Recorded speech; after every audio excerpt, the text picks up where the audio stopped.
If you're an Instagram user, you definitely have seen some spectacular flatlays from your favorite bloggers, influencers, or brands. But ano ba yung magandang flatlay? What is a good flatlay? Paano ba nila ito ginagawa? So here are some useful tips that will make you a flatlay boss in no time.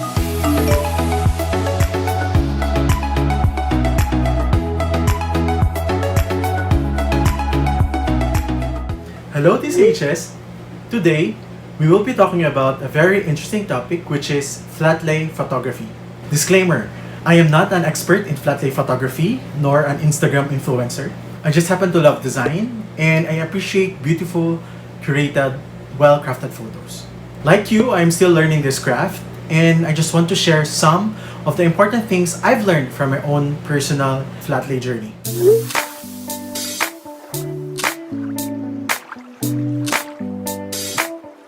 Tip number 1. Shoot from a high angle. The aim of flatlay is to shoot from above the layout or above your items. If kailangan mong umakyat or kailangan mong pumatong sa chair or umakyat ng hagdan, do it. But of course, be responsible and be careful. Number 2. Shoot in natural light. One of the most important rules of flatlay images is to always shoot in natural light, either sa morning or afternoon. Natural light is best because it does not create shadows. So shoot somewhere that is drenched in natural light, perhaps yung near large windows or glass doors. Here's an example. I took this photo for a client. We did all of their product shoot outside, where natural light is abundant. For this photo, gusto ko yung highlights, the ones sa ice and sa coffee. Pansinin niyo rin, walang shadows, pantay yung lighting. Those are some of the benefits of shooting in natural light. Eto naman, we took this photo of Juris, of MIMP, beside her condo's large window. Check out the highlights on her face, and her arms, or arm I mean. Diba nice? That's why shooting in natural light is essential for flatlay photography. Tip number 3. Use a basic background. Opt for a flatlay background that complements the featured products and yung hindi agaw attention from the main subject.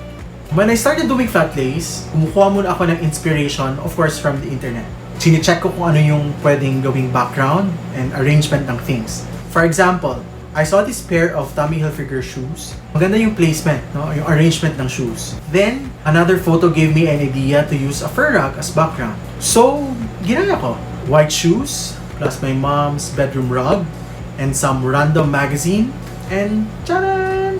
I use different backgrounds for my flatlays, such as scrap wood, tabletops, PE shirt, pillowcases with interesting na patterns, jacket, felt paper, car seat covers, even a cheap rug from Daiso. You can use it. Tip number 4. Pick a theme. The theme is important because your flatlay should tell a story or describe a moment in time. So ensure every piece of the flatlay helps to tell the story and is in line with the overall theme. For example, the photo sa top left corner, summer or tropical yung theme niya. So yung leaves and yung coconut is not out of place. Pero for example, pinagsama mo yung leather shoes and the coconut, of course it will look off. No? So just remember, when applying a theme or picking a theme, that you should use items that naturally go well together. Tip number 5. Experiment with different layouts. Don't always settle for the first arrangement you place. Move things around, experiment with your layout until you find something that is visually appealing. For instance, place large items next to small and dainty items or layer items on top of each other. So wag makulong sa isang layout. Tip number 6. Build a props box. If you create flatlay images regularly, it's ideal that you build up a box of props. This is to help give your flatlay a finishing touch each and every time. So here are some of the things that's from my own personal props box. I have a picture frame, a wood figure, an old Polaroid camera, it's from my lolo, computers, tablets, keyboards, even mga good-looking na mouse, you can use them. Perfume bottles, kahit na yung empty, you can still keep them because they are good props for your flatlay. But I also have airline magazines, books, even fashion magazines are great props for your flatlay. My first attempt in applying a theme and using some props is this photo. Again, I took some inspiration from a random flatlay, tweaked the arrangement a bit, and added DIY items. And since wala nga akong working na Polaroid camera, so I went ahead and printed one using our home printer. Kinat ko lang para magbukang Polaroid. Pati yung magazine dito, this is also DIY. I just googled travel magazine cover, printed it on a short band paper, then pinatong ko sa several na blank na short band paper para magbukang makapal at para magbukang magazine. And it turned out well. Di naman obvious na fake yung Polaroid and yung magazine. Yeah, it sounds trabahoso, pero if you really want to learn, you need to practice and be resourceful.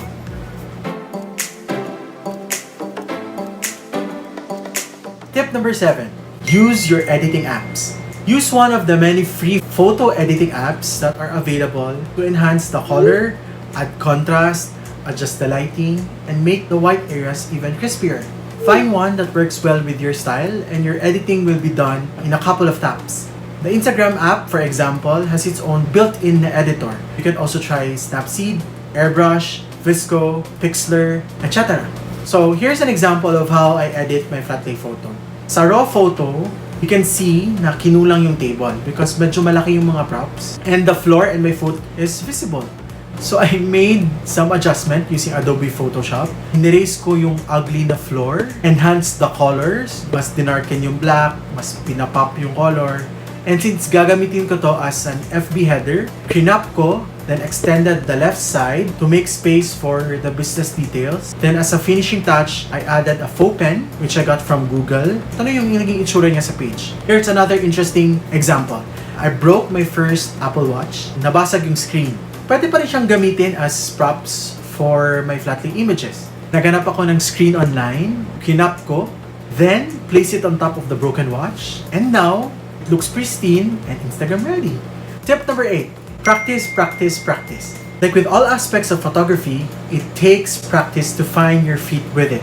The more you play around with things, the easier it will become when taking photographs in this style. Suggestion: make your free time more productive by learning a new skill.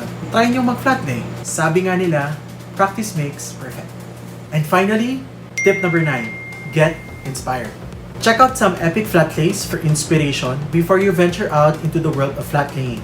When I was starting, or even until now, I still scan different Instagram users. I still check Pinterest for inspiration for my Flatlay. You can also check out the Flatlay photos of the previous batches at www.facebook.com/DCHS-Young-Entrepreneurs. May mga photos doon na ginawa ng students for their entrepreneurship class, which you can also get inspiration from.